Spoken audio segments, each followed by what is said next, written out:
Bonjour, nous nous retrouvons. Nous avons vu hier dans le livre de 2 Chroniques, au chapitre 20, les versets 5 à 15, comment le roi Josaphat a cherché l'Éternel. Il a prié. Et l'Éternel utilisa un homme, Jacaziel,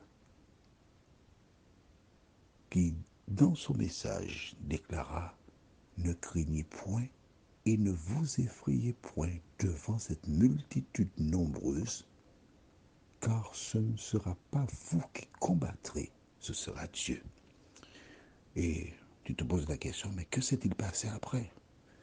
Si tu veux le savoir vraiment, prends ta Bible dans 2 Chroniques chapitre 20 et lis à partir du verset 16 et suivant. D'accord?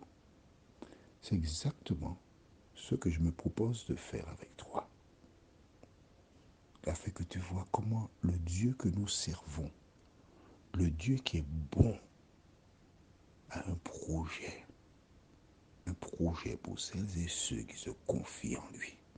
Juste avant, prions.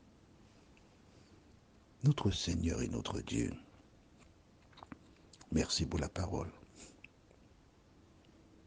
Merci pour ta présence. Merci pour tes bienfaits. Merci Seigneur parce que aujourd'hui, plus que jamais, nous croyons que la force de l'homme se trouve en Jésus-Christ.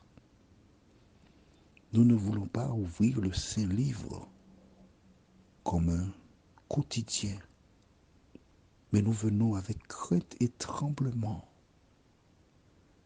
afin de recevoir l'eau vive de ta parole, de telle sorte qu'elle puisse nous régénérer. Merci pour ta présence dans nos cœurs et dans nos vies. Au nom de Jésus, pour ta gloire éternelle. Amen. Alors, Josaphat, donc, nous avons vu hier, s'est adressé à l'Éternel. Et je voudrais que tu notes, tu as reçu une éducation, tu as des pratiques, tu as des traditions, mais je voudrais que tu adoptes les pratiques que la Bible t'indique. Je dis bien t'indique et non pas te dicte, parce que Dieu a créé les hommes libres. Jusqu'à présent, toutes les fois que des personnes avaient des difficultés, que faisaient-elles? Elles s'adressaient directement à Dieu. Et dans tout l'Ancien Testament, même jusqu'après la mort de Jésus, les gens s'adressaient directement à Dieu. Maintenant, quand Jésus vint, il a apporté une touche en disant « Tout ce que vous demanderez en mon nom, croyez que vous l'avez reçu. » Et si tu portes attention aux prières que je fais, tu vois que je termine toujours par « Au nom de Jésus et pour ta gloire éternelle ». C'est ce qu'enseigne la Bible. Alors, probablement tu as reçu une éducation qui t'invite à faire autrement. Mais l'heure n'est-elle pas venue pour toi de réconcilier ce que tu as entendu à la lumière de la parole de Dieu et de faire ce que Dieu te dit? Je voudrais utiliser une métaphore. Imagine, toi, tu as des frères et sœurs, vous êtes 4-5, enfants du même père, d'accord? Est-ce que tu vas demander à ton frère, écoute, va dire à papa que j'ai besoin des chaussures, ou bien tu vas voir ton papa directement, dit papa, j'ai besoin des chaussures. Que feras-tu? Est-ce que tu as compris la métaphore? Mais c'est ton papa. Au même titre que tes sœurs et tes frères, tu as besoin que l'un aille demander, tu as peur de ton papa? Mais si l'un vient demander pour toi, que fera ton père s'il t'aime? Il viendra vers toi et dire, mais mon chéri, mais pourquoi tu ne viens pas me parler? Pourquoi tu peurs de moi? Mais je suis ton papa. Je veux de ton bien. Tu n'as pas besoin de passer par ta soeur, ni ton frère. Allons, chéri, il te prendra dans ses bras. Il t'embrassera, il te caressera. Il va te serrer sur son cœur. Non? Mais alors pourquoi tu veux passer par quelqu'un? Est-ce que tu as compris la métaphore? Alors si tu n'as pas compris là, je ne peux vraiment rien faire pour toi. Ah, je suis désolé. Bon, maintenant lisons dans 2 Chroniques 20, verset 16 jusqu'au verset 20. Demain, descendez contre eux. Ils vont monter par la colline de Tsit, et vous les trouverez à l'extrémité de la vallée en face du désert de Jéruel. Vous n'aurez point à combattre en cette affaire. Présentez-vous, tenez-vous là, et vous verrez la délivrance que l'Éternel vous accordera. Juda et Jérusalem, ne craignez point et ne vous effrayez point. Demain sortez à leur rencontre et l'Éternel sera avec vous. Aïe, aïe, aïe, j'aime ça. Waouh, c'est magnifique. Est-ce que tu as lu en même temps que moi? Je te dis, il faut lire en même temps que moi. Il y a certaines personnes. Tu as la chance que tu n'es pas près de moi. Je ne te vois pas. Je t'aurais mis debout sur la chaise et puis les bras croisés. C'est ce qu'on faisait aux enfants qui ne suivaient pas l'école par le passé. Demain, montez et vous verrez. Vous verrez. Vous n'avez rien à faire. Non? Vous verrez. Les enfants d'Israël, cela ramenait une image à leur cerveau. Laquelle? Quand ils laissèrent l'Égypte, ils se retrouvèrent devant la mer Rouge. Écris ça. Oui, écris ça. Fais vite. C'est une petite parenthèse que nous faisons. Tu l'écris dans le cahier Exode 14. Nous avons déjà lu ça au début de l'année. Exode 14. Mais tu verras à travers ce que nous lirons dans Exode 14 comment Dieu ne change pas. Versets 13 et 14.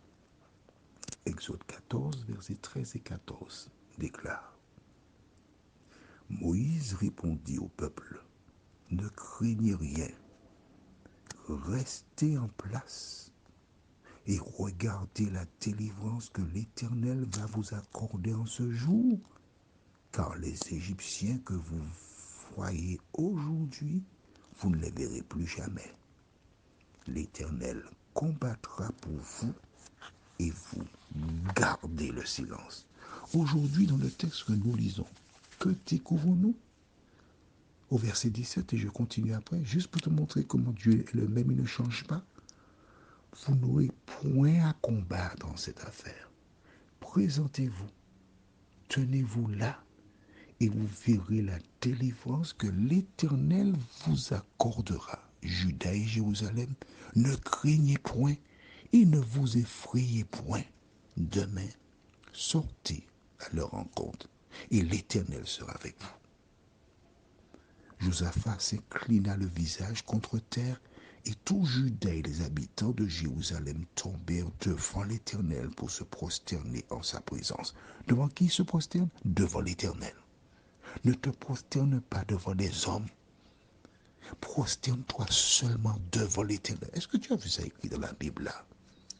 Note bien, le verset 15, juste au début dit, et Jacaziel dit, soyez attentifs. D'accord? C'est Jacaziel qui a parlé de la part de Dieu. Mais on ne s'est pas prosterné devant Jacaziel, parce que c'est un homme. Ils se sont prosternés devant l'Éternel des armées pour le remercier. Combien de fois, toi, qui as bénéficié de grâce de Dieu, t'es-tu prosterné pour remercier Dieu? Lisons maintenant jusqu'au verset 20. Les Lévites d'entre les fils des Kéatites et d'entre les fils des Koréites se levèrent pour célébrer d'une voix forte et haute l'Éternel, le Dieu d'Israël. Le lendemain, ils se mirent en marche de grand matin pour le désert de Tékora. À leur départ, Josaphat se présenta et dit, écoutez-moi, Juda et habitants de Jérusalem, confiez-vous en l'Éternel votre Dieu, et vous serez affermis. Confiez-vous en ses prophètes, et vous réussirez. Est-ce que tu veux réussir? Premièrement, confie-toi en l'Éternel. Deuxièmement, confie-toi dans les prophètes de l'Éternel. Attention, les prophètes de l'Éternel, ce pas des personnes qui viennent raconter des histoires. Les prophètes de l'Éternel, c'est la parole de Dieu, la Bible que Dieu a placée à ta disposition. Confie-toi en la Bible. Que fait Jean-Claude? Il te présente que la Bible. Ne te confie pas en Jean-Claude. Non, c'est un homme mortel. Demain matin, il est mort. Mais non. Mais confie-toi en l'Éternel. Confie-toi en la parole de l'Éternel. Mets la parole en pratique. Prions. Notre Seigneur et notre Dieu, grande est notre joie, car nous voyons comment, lorsque nous sommes en difficulté, quand nous tournons nos regards vers toi, quand nous te prions, tu nous entends et tu exauces celles et ceux qui se confient en l'Éternel. Garde-nous encore dans ta paix, dans ta grâce. Aide-nous à comprendre que notre seul recours se trouve dans la prière à Dieu avec un cœur sincère. Merci de nous entendre, ô Dieu.